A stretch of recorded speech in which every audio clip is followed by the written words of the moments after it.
Bismillahirrahmanirrahim. Assalamualaikum warahmatullahi wabarakatuh. Perkenalkan, kami dari kelompok 3 dengan anggota saya sendiri Muhammad Romzi Kizil dengan NIM A0C0230.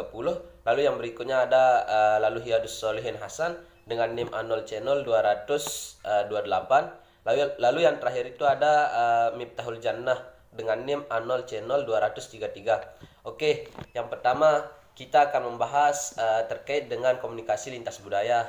Adapun elemen yang akan kita bahas dalam komunikasi lintas budaya itu sendiri. Yang pertama ada latar belakang mempelajari komunikasi lintas budaya. Lalu berikutnya ada tujuan mempelajari komunikasi lintas budaya. Lalu yang terakhir ada pengertian komunikasi antar budaya dan komunikasi lintas budaya. Oke, yang pertama elemen yang akan kita bahas dalam komunikasi lintas budaya ini, yang pertama ada latar belakang mempelajari komunikasi lintas budaya. Oke.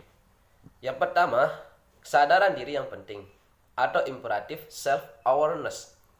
Menurut Peter Adler, pada tahun 1975, seorang psikolog sosial mencatat bahwa studi komunikasi antar budaya dimulai sebagai perjalanan ke budaya lain dari realitas dan berakhir sebagai sebuah perjalanan ke dalam budaya sendiri. Penting untuk menyadari bahwa pembelajaran antar budaya tidak selalu mudah atau nyaman. Kadang-kadang pertemuan antar budaya membuat kita menyadari etnosentrisme diri dan kecenderungan kita untuk berpikir bahwa budaya kita sendiri lebih unggul dibanding budaya lain. Etnosentrisme mengasumsikan bahwa cara kitalah satu-satunya yang benar dalam melakukan sesuatu, karena kita melihat semua dari kacamata kita. Kita akan membahas komunikasi lintas budaya dalam perspektif demografis imperatif. Contoh kasus, dalam kasus di Amerika, kondisi demografi Amerika diproyeksikan mengalami perubahan dramatis selama kurun waktu 50 tahun ke depan. Sumber lain menyebutkan peningkatan kesempatan melakukan kontak antar budaya dan karena peningkatan keragaman budaya di Amerika Serikat. Sensus tahun 2000 menunjukkan peningkatan dramatis dalam keragaman etnis atau ras, dan tren ini diperkirakan akan terus terjadi. Pesel and Kuhn pada tahun 2008. Populasi Hispanik akan meningkatkan 3 kali lipat, sekitar 30%. Dari populasi pada tahun 2050. Dalam periode waktu yang sama, penduduk Amerika Asia berlipat ganda menjadi sekitar 10% dari total populasi. Oke. Afrika Amerika sekitar terdiri 13% dari populasi, sedangkan kulit putih akan terus menjadi mayoritas, kecil karena peningkatan populasi kaum minoritas. Assalamualaikum warahmatullahi wabarakatuh. Di sini saya akan melanjutkan presentasi dari anggota saya, yaitu Muhammad Romzi Kizil. Yang pertama saya akan menjelaskan tentang economic infractive. Economic infractive yaitu tren baru-baru menuju globalisasi, penciptaan pasar dunia dalam pengadaan barang, jasa, tenaga kerja, modal, dan teknologi yang ditunjukkan secara dramatis dalam kisah seorang wartawan yang meminta penjelasan manajer komputer perusahaan Dell tentang di mana laptopnya dibuat. Apa dampak utama dari globalisasi bagi kebanyakan orang? Beberapa ekonom mempertahankannya dengan alasan kerugian selalu diimbangi dengan kenaikan harga konsumen yang lebih murah. Namun banyak orang yang bekerja melihat pekerjaan mereka outsourcingnya ke tenaga kerja murah di negara seperti India, Cina, dan Malaysia merasa terancam. Jumlah ekonom setuju. Sebagai salah satu ekonom terkemuka di dunia, yaitu Paul Samuelson, berpendapat keuntungan konsumen diimbangi dengan kerugian pendapatan jika globalisasi menyebabkan Amerika cukup menderita dengan upah yang lebih rendah. Jawabannya, tidak mengundurkan diri dari sistem perdagangan dunia, melainkan untuk memahami bagaimana dan mengapa pemenang besar dari globalisasi, yaitu negara-negara Asia, yang mendapatkan dan belajar dari mereka. Sama seperti di masa lalu, mereka belajar dari kita, yaitu metal pada tahun 2005. Dan yang kedua, saya akan menjelaskan tentang the technology imperative.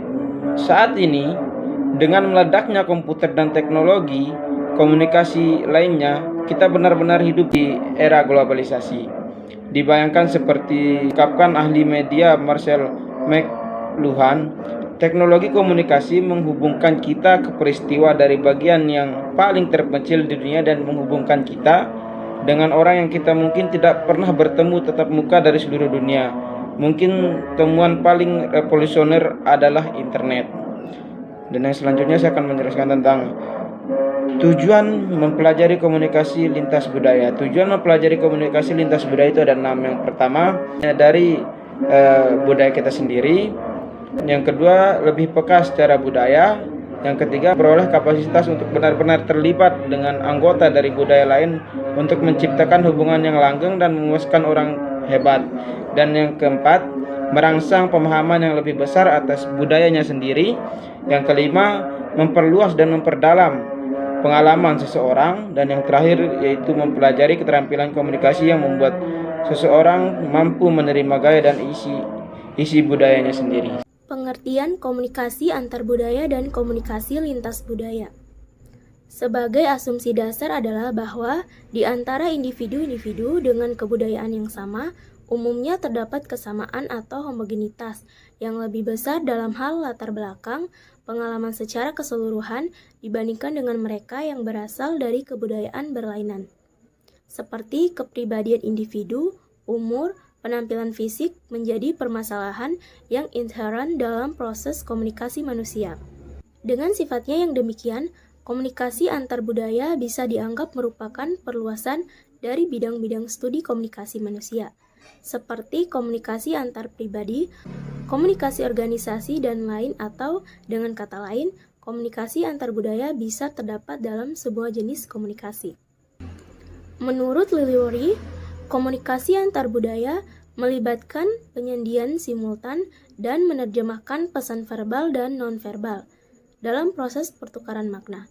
Banyak komunikasi antar budaya melibatkan pertemuan makna yang berbeda atau bertolak belakang. Komunikasi antar budaya selalu terjadi dalam konteks. Komunikasi antar budaya selalu terjadi dalam sistem yang tertanam secara dalam.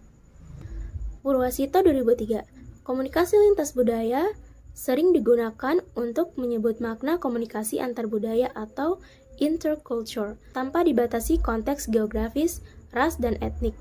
Karenanya, komunikasi lintas budaya didefinisikan sebagai analisis perbandingan yang memprioritaskan relativitas kegiatan kebudayaan. Komunikasi lintas budaya umumnya lebih terfokus pada hubungan antar bangsa, tanpa harus membentuk kultur baru sebagaimana yang terjadi dalam komunikasi antar budaya. Selanjutnya, dimensi komunikasi antar budaya, antara lain, yang pertama, tingkat masyarakat kelompok budaya dari para partisipan. Yang kedua, konteks sosial tempat terjadinya komunikasi antar budaya. Dan yang ketiga, saluran yang dilalui oleh pesan-pesan komunikasi antar budaya, baik yang bersifat verbal maupun non-verbal. Umumnya, istilah kebudayaan mencakup beberapa pengertian sebagai berikut. Yang pertama, kawasan-kawasan di dunia, misalnya budaya timur dan budaya barat. Yang kedua, subkawasan-kawasan di dunia, misalnya budaya Amerika Utara dan budaya Asia Tenggara. Yang ketiga, nasional atau negara, misalnya budaya Indonesia, budaya Perancis, dan budaya Jepang. Yang keempat, kelompok-kelompok etnik keras dalam negara seperti budaya orang Amerika Hitam, budaya Amerika Asia, dan budaya Cina Indonesia. Yang kelima, macam-macam subkelompok sosiologis berdasarkan kategorisasi jenis kelamin, kelas sosial atau countercultural, budaya hippies, budaya orang di penjara, budaya gelandangan, dan budaya kemiskinan.